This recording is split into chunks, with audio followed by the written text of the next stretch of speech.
Rĩrĩ ũnyihu wa irio ũthiĩte na mbere kũhinyĩrĩria mũingĩ, ciana nĩ cionekete gũkorwo ũgwati-inĩ wa kũhinyĩrĩrĩka ũgima-inĩ wao wa mwĩrĩ, na nĩkĩo gĩkundi gĩa Child Fund gĩkinyũkĩtie ikinya rĩa kũhe ciana irio icigo-inĩ iria cigũmĩirwo nĩ wagi wa irio makĩria.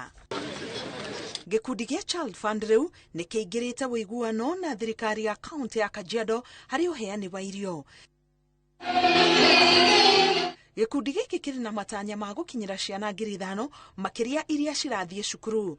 Kwamba tutashughulikia masuala ya ulinzi wa mtoto, kuchunga watoto wetu, ulezi bora na pia maendeleo za jamii ambayo inasaidia mtoto. Kama serikali ya kaunti tumekuwa hapo awali na ushirikiano na Child Fund, na leo tumekuja hapa kutilia mkazo mkubwa hiyo ushirikiano wetu ndio tuweza hata kupanua zaidi na kuhakikisha kwamba imefikia idadi ya watoto wengi iwezekanavyo. As a child focused organization, we want to make sure that whatever we are doing is addressing the needs of the children.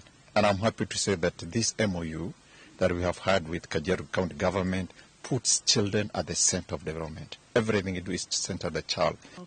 And one of the retention aspects in school for children is school feeding.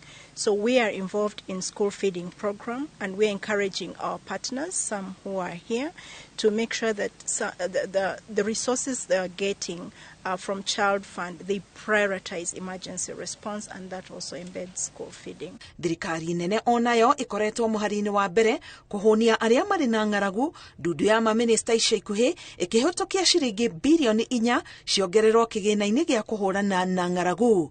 Ngĩribotera Inooro TV, Getwo Karo Kenyugo Mwaura.